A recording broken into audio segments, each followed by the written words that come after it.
Bueno, seguimos en la obra de Maquiavelo, versión online, y estábamos con Ana María Ospina, que es colombiana, que trabajó en la campaña, o trabajó en las últimas campañas electorales de Venezuela, que fueron 3, porque fue la elección que ganó Chávez en octubre, luego, bueno, Chávez desapareció con su enfermedad y en diciembre hubo una nueva elección de gobernadores en donde la oposición no le fue bien.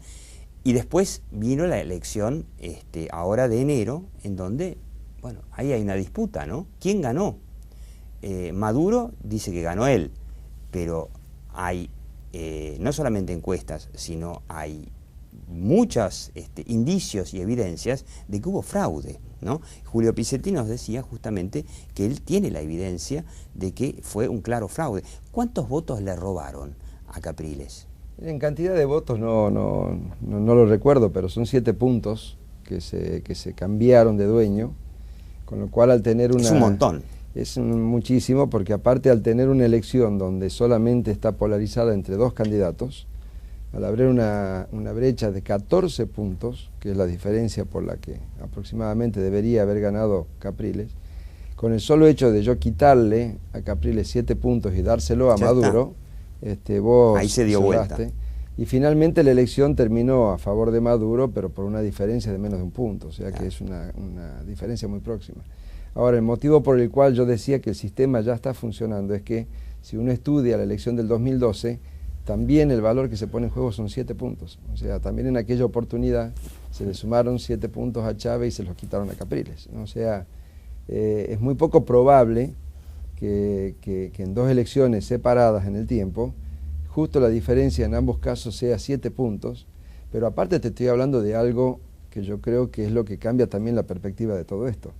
Los números de los que te hablo son los resultados oficiales del Consejo Nacional Electoral, no encuesta. Mira. O sea, te estoy hablando de que esos 7 puntos y esos valores que se ven en el modelo matemático, cómo se mueven, es calculado en base a los números del mismo Consejo Nacional Electoral. ¿Y pero cómo puede ser que entonces al mismo Consejo Nacional Electoral le esté dando que ganó Maduro? Y bueno, es por la transferencia esta que te digo, o sea, el Consejo con algún mecanismo le quita 7 puntos al candidato opositor y se lo suma al oficialista. Porque hay que recordar que en Venezuela hay voto electrónico. Sí. ¿Es bueno o malo el voto electrónico? Mira, primero, hay distintos sistemas de voto electrónico. Nosotros en la provincia de Salta tenemos un sistema que es muy diferente a este sistema venezolano. En Salta se puso en práctica para la capital de Salta, ¿no es cierto? No, en la próxima elección es toda la provincia. Toda la provincia, lo que es autoridades locales, ¿no? Las provinciales. Ahora, ¿qué diferencia hay? Lo que hay allá es voto electrónico y lo que hay en Venezuela es urna electrónica. Es decir, vos en el sistema de voto electrónico lo que haces es votar. La máquina es una impresora que te tira el voto impreso y vos eso lo colocás en una urna. Después se cuentan los papelitos. ¿Eso en dónde se hace? Ese es en Salta. En Salta.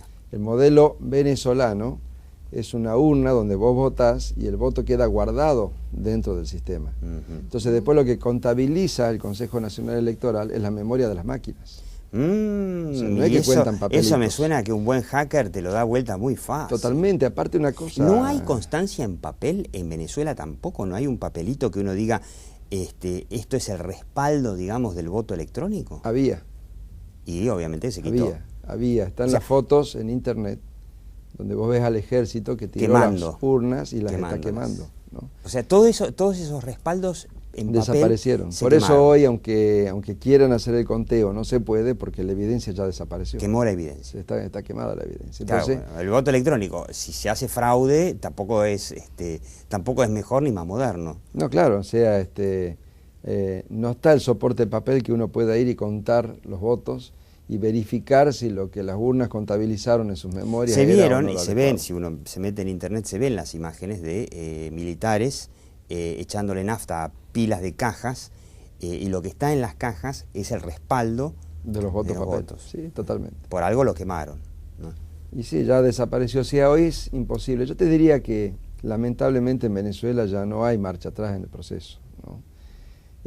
Cuando a mí me hacían las entrevistas antes de la elección, porque nosotros habíamos dicho que iba a ganar Capriles, yo decía que bueno, acá lo único que podía cambiar la historia era que haya un fraude importante, pero los que tenían un papel central en toda esta historia eran las Fuerzas Armadas, claro, porque ellas eran las que tenían que apoyar o no al presidente que se declaraba a través del fraude, ¿no? Claro. Entonces, evidentemente, las Fuerzas Armadas apoyaron a Maduro y por eso hoy Maduro es presidente de Venezuela, ¿no? Bueno, pero las Fuerzas Armadas se supone que siempre van a apoyar alguna versión de chavismo, de manera que si el fraude lo van a hacer de esa forma, ¿qué pasa con Capriles? ¿Nunca va a poder llegar a ser presidente?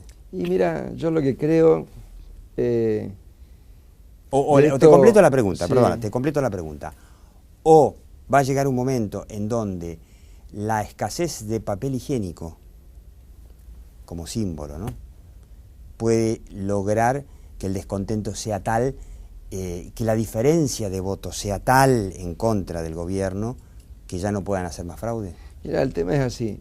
Yo te comentaba hace rato que cuando hacíamos el tracking, en todas las preguntas que hablaba de atributos del presidente le atribuían mayor capacidad a Capriles, ¿no? Cuando le preguntabas quién podía controlar la seguridad, quién podía gobernar mejor Venezuela, todo era Capriles. La única pregunta que se daba al revés cuando decías quién va a ganar, entonces decían Maduro. Claro. Lo que pasó en Venezuela, y que es algo que va a seguir pasando hasta que cambie, yo digo que es una cuestión de fe.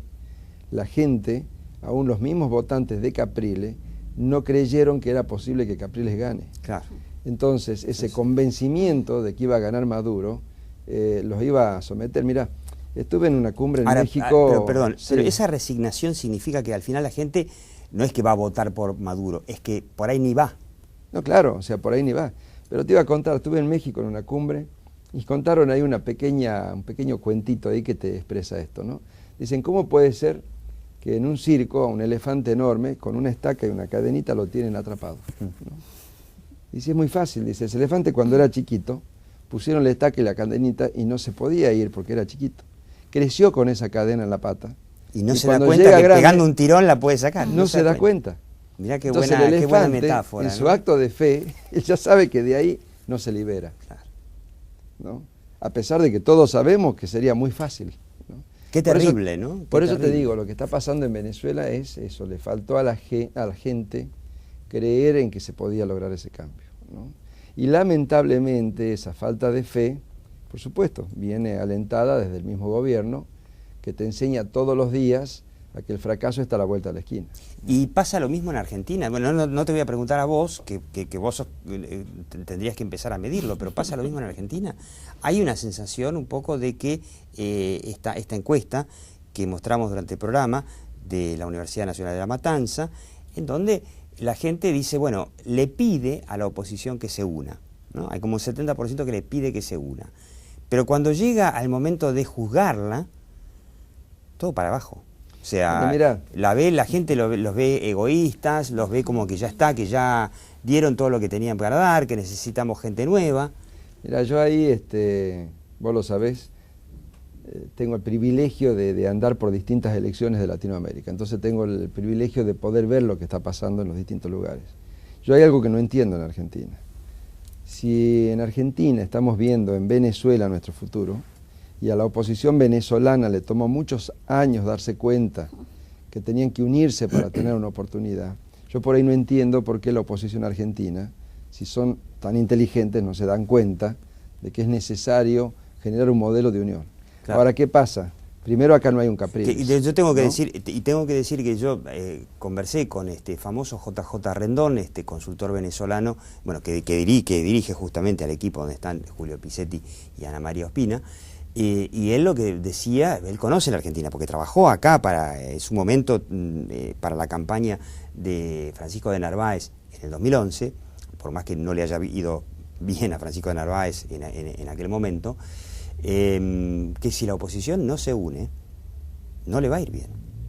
Bueno, es que eso lo sabemos y lo estamos viendo en Venezuela, o sea, no hace falta, por eso te digo que si sería de que uno está haciendo un ejercicio intelectual, donde uno tiene que tratar de imaginarse cómo sería un escenario de la oposición unida, vos dirías, bueno, no se dan cuenta, pero si la película la están dando en vivo y la estás viendo en Venezuela, es muy fácil darse cuenta cuál es el camino. Entonces, el problema que yo veo acá en la oposición, primero que es una pelea de divos donde todos creen que son las estrellas de la película, Sí. se sientan en una mesa, todos somos caciques, pero no hay un proyecto. Sí, además evidentemente hay problemas para consensuar y conceder. Un caso, por ejemplo, es estos tires y aflojes, que la verdad que no sé si al final van a trabajar juntos o no, por ejemplo, de Mauricio Macri y Roberto Labaña en la puja por la senaduría de la Ciudad de Buenos Aires. Uh-huh. Se anunció prácticamente que el acuerdo, no oficialmente, pero que el acuerdo ya estaba cerrado, y finalmente se anunció extraoficialmente que está prácticamente roto. ¿Por qué? Bueno, porque se pelearon por los cargos, lo que van, dame, te doy, me dan. Difícil, ¿no? Sí. Sin embargo, te digo, estuve la semana pasada en algunas reuniones y me parece que está comenzando a aparecer un pequeño sector de la oposición que todavía no ha tomado luz, pero están empezando a hablar de otra manera, ¿no? Están empezando a decir, bueno, nos sentemos a hablar de un proyecto. Lo que los está uniendo más que cualquier otro problema es este avance contra la justicia que se está teniendo a través de la reforma de la justicia. Es muy complicado eso, ¿no? Porque eso prácticamente esa es una de esas reformas tipo rollerball por las cuales el único partido que puede poner un candidato para consejero de la magistratura, o sea, el tipo que va a elegir a los jueces y destituir a los jueces, es el partido del gobierno. O sea, yo tengo esta metáfora. El gobierno definió un partido de fútbol en donde en el primer tiempo jugábamos un arco de un lado, otro arco del otro. En el segundo tiempo, a uno de los lados le sacaron el arco. Entonces los goles lo puede meter uno solo. Ahora te digo, el tema ese de la reforma de la justicia, yo creo que puede ser más importante de lo que lo estamos viendo hasta ahora, Sí. ¿no? ¿Por qué? Porque este proceso de que la oposición no se sentaba en una mesa a consensuar un proyecto, a mí me parece que a través de la presión que están ejerciendo con la reforma de la justicia y las reglas de juego que están poniendo con la reforma de la justicia, un poco que los obligó a sentarse. Claro. ¿No? Entonces, ya no es, veamos si nos sentamos, no. Están unidos, como diría Borges, unidos por el espanto. Claro, pero más que eso, porque vos fijate, para ser candidato a presidente, vos tenés que tener representación política en 5 distritos. Pero para tener un consejero de la magistratura necesitas 18. 18 distritos. ¿Qué partido tiene 18 distritos en Argentina? El Frente para la Victoria. Y bueno, y parecería que el Partido Radical, pero el Partido Radical tiene un problema muy grave, que es que en Santa Fe va en alianza con el socialismo de toda la vida, por lo cual no sé cómo van a resolver eso. Pero hay un partido más que parece que también tiene los 18 distritos. Curiosamente creo que es el PRO. El PRO parece que tiene personalidad parece que jurídica. El PRO tiene 18 distritos. Ahora, ¿qué pasa? Con todas las reglas que pusieron de que no podés presentar listas si no tenés los 18 distritos, que no puede ser a través de alianza, no podés participar de un frente.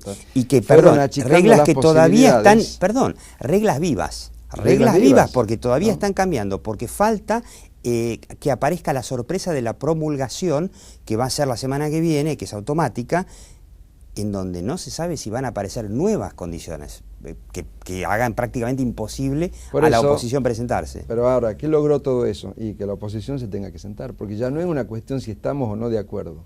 Operativamente, si no constituimos un algo con lo cual nosotros podamos poner una lista en la calle, no vamos a poder.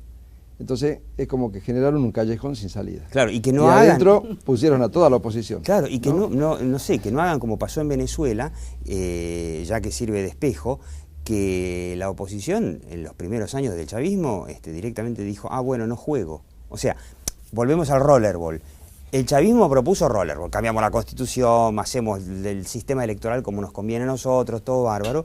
Y la oposición, en lugar de decir, bueno, a ver, voy a jugar al rollerball, ¿no? Como recién Mauricio Macri está empezando a hacer, gracias a, por ejemplo, el caso de este decreto, de este DNU, que convierte a la Ciudad de Buenos Aires en territorio protegido para los medios de comunicación.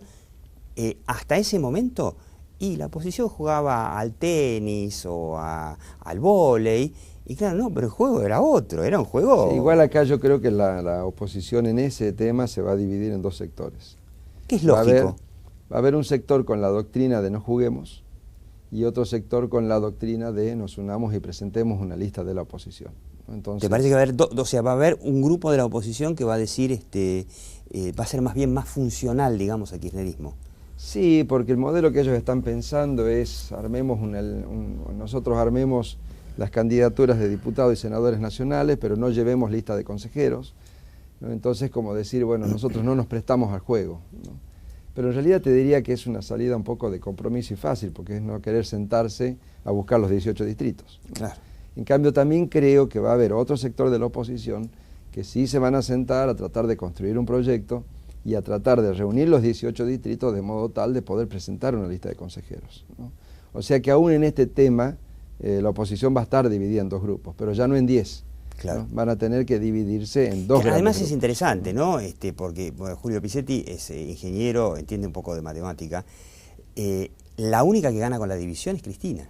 Totalmente, sí, porque aparte hay un solo kirchnerismo y hay muchas oposiciones. Muchas oposiciones. Y hay el sistema DONT, que es por el cual se cuentan la distribución de las bancas, que eso es lo que importa. En la elección legislativa es cuánta banca ganaste, de diputados, senadores.